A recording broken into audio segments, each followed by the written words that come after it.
Hey everybody, I apologize for being largely off YouTube over the past few weeks, and the most proximate explanation for that is because I have recently joined the land of Substack, which is the hottest of all topics in current online media, it would seem. Substack, for those of you who are not familiar, is essentially just a straightforward platform to put out what are called newsletters, although it sort of just functions as a typical blog oriented website to get down to basics. And what they do is they've brought a large number of fairly diverse writers onto the platform, journalists, etc.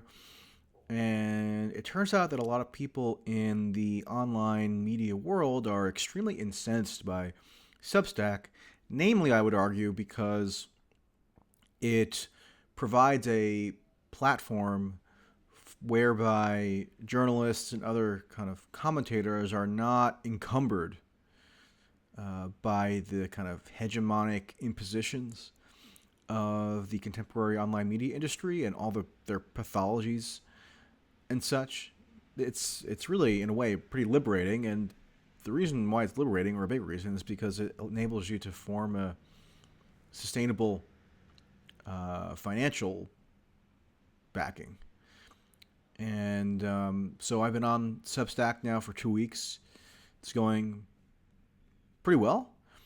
And I just wanted to encourage everybody to subscribe. It's here on YouTube to subscribe there as well. It's largely a written text-based medium, although yesterday I did a podcast that's on Substack. I'm going to be, in short order, also reposting those podcast discussions onto YouTube as well, so there will be some incorporation of YouTube into Substack.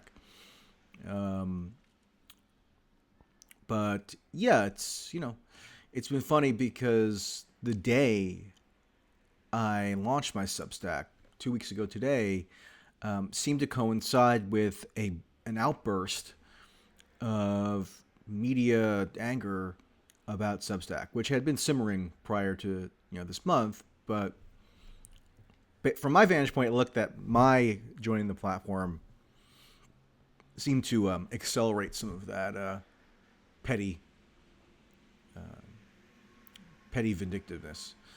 And so you see stuff about how Substack harbors harassers, it harbors those who are calling for online violence, it is excessively white and male, which doesn't actually seem to be true. I think what the people making that allegation are going off of is that if you look at the top list of Substack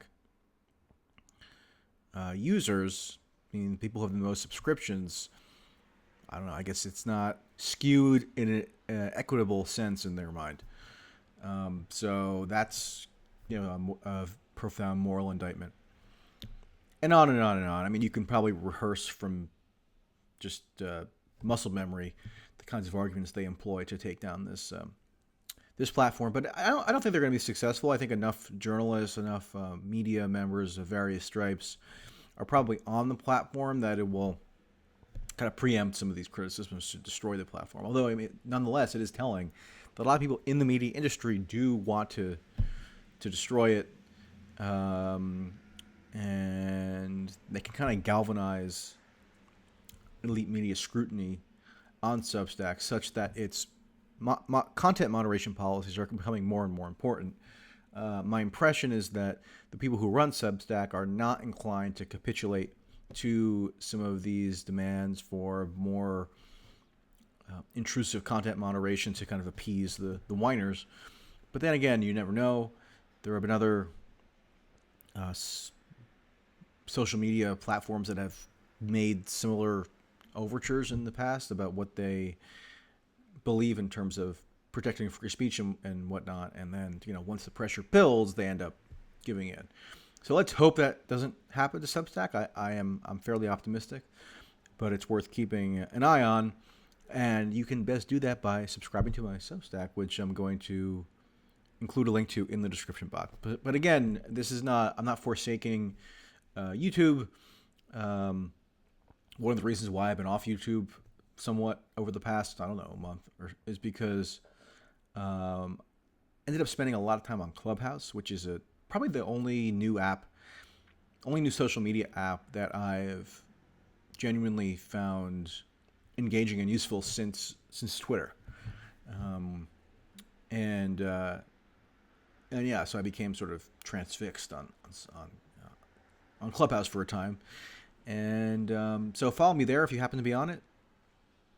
Just search my name, comes right up.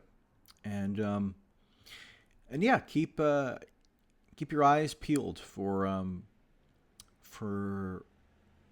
Substack YouTube integration in the near future. All right, everybody. I'll also do typical streams and stuff, and I'll see how that kind of factors into Substack as well. But just want to give you a little bit of an update. Again, please subscribe. There is a paid option, but for now, and which of course I appreciate, but for now, you can also sign up just for the free option on Substack, and you get everything I put out. So, yeah. Take care.